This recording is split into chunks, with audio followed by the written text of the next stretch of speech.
Saya sudah membaca konteks dalam 2 Samuel 12, tetapi saya masih belum dapat memahaminya. Kenapa Tuhan seperti mengizinkan poligami seperti pada 2 Samuel 12 ayat 8? Telah kuberikan isi rumah tuanmu kepadamu dan istri-istri tuanmu ke dalam pangkuanmu. Aku telah memberikan kepadamu kaum Israel dan Yehuda, dan seandainya itu belum cukup, tentu kutambah lagi ini dan itu kepadamu.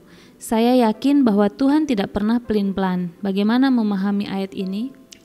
Oke, jadi konteks ayat ini adalah Daud itu kan orang yang dipilih Tuhan. Jadi raja. Tuhan sudah kasih anugerah banyak. Waktu Daud ditabiskan atau diurapi menjadi raja, kan Saul belum lengser. Tapi ya Tuhan berbuat sedemikian rupa sampai akhirnya Saul lengser, lalu Daud bisa kembali. Daud bisa memerintah sebagai raja. Tapi ternyata Daud ini berdosa kepada Tuhan dengan berzina dengan istri Uria, bahkan membunuh Uria. Lalu Tuhan kirim Nabi Nathan datang menegur Daud. Nah, pada waktu Daud sadar itulah Tuhan berfirman kepada dia. Ya, lalu Tuhan bilang, saya ini sudah kasih kamu banyak loh, tapi kenapa kamu berbuat seperti itu? Nah, itulah yang dibicarakan dalam 2 Samuel 12 ayat 8. Mari kita lihat ayatnya. Telah kuberikan isi rumah tuanmu, maksudnya Saul.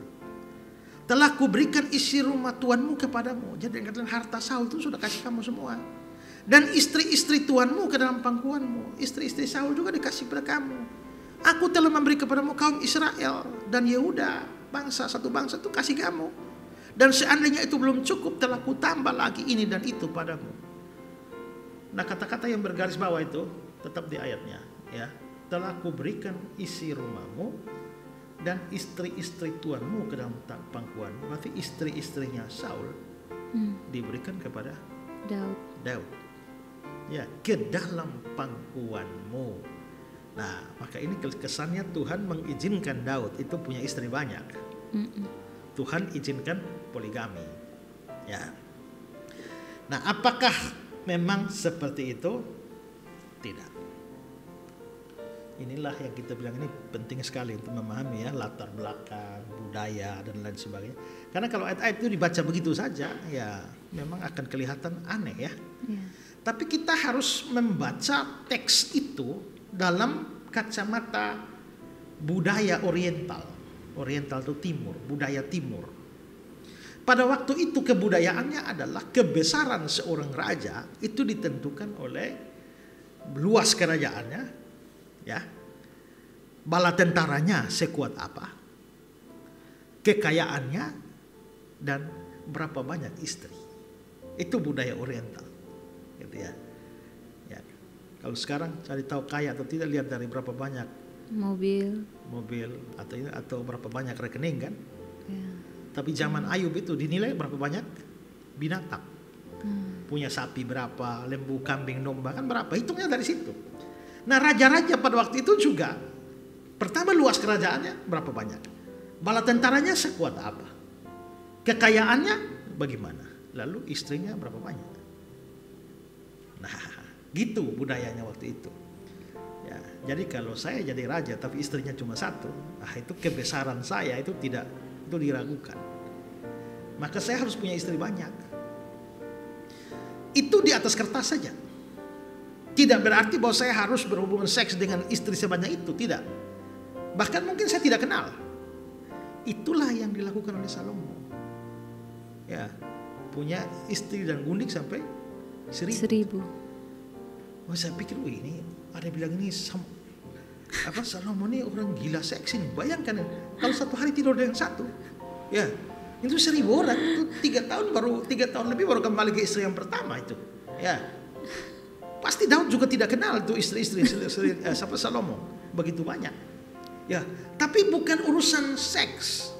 Urusan itu menunjukkan bahwa dia adalah raja yang besar berdasarkan budaya pada waktu itu, walaupun itu salah. Budaya itu salah, tapi itulah budaya Oriental. Ya.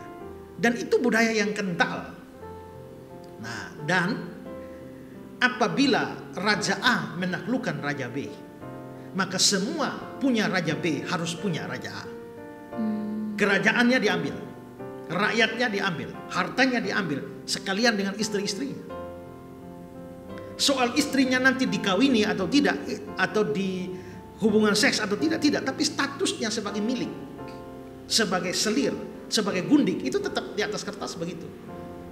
Nah, bukankah Tuhan telah melengsarkan Saul, dan sekarang Tuhan mengangkat Daud, dan karena itulah raja yang lama seluruh miliknya itu menjadi atau dalam kuasa raja baru. Maka ya, kembali coba lihat ayatnya tadi, 2 Samuel 12 ayat 8. Telah kuberikan isi rumah Tuhanmu kepadamu. Berarti semua harta Saul sekarang sudah jadi milik Daud. Istri-istri Tuhanmu, ini termasuk gundik-gundiknya, itu ke dalam pangkuan, berarti dalam kuasanya. Kita tidak dapat data bahwa Daud memang mengawini mereka atau mengangkat mereka jadi istri sah. Tidak, tapi itu dalam kekuasaan. Aku memberikan kepadamu kaum Israel dan Yehuda, itu rakyatnya. Seandainya belum cukup, Tuhan tambah lagi dengan segala macam berkat. Nah, berarti kalau ayat ini dibaca dalam sudut pandang kebudayaan Timur Oriental, itu menunjukkan pesannya hanyalah bahwa bukankah engkau telah kujadikan raja yang berkuasa, raja yang hebat, yang menaklukkan dan menguasai semua yang dimiliki oleh raja yang lama. Kenapa kamu masih berbuat dosa terhadapku? Nah, kira-kira begitu. Jadi ini bukan dukungan terhadap atau Tuhan memerintahkan Daud untuk berpoligami, tidak. Tapi ini hanyalah kebudayaan Timur yang diterapkan kepada Daud, tapi tidak berarti Daud mengambil istri-istri Saul itu menjadi istri-istrinya. Ya, jadi waktu itu raja-raja itu punya, kalau selirnya banyak, mereka punya satu asrama putri, satu rumah khusus yang tempat selir saja. Itu namanya harem. Jadi di harem itu bisa ada 1000. Ya, itu raja di sana punya harem 1000. Waktu saya taklukkan semua isi harem jadi punya saya. Ya, soal nanti saya kawin dengan dia atau tidak, pokoknya yang penting isi harem itu punya saya. Nah, itu yang dimaksudkan di sini. Ya, begitu ya. Jadi ini memang konteksnya, kalau bukan konteksnya dilihat dari teks. Kalau saudara lihat dari teks, saudara tidak akan dapat. Tapi lihat dari budaya, maka ini konteks budaya yang diteliti. Ya.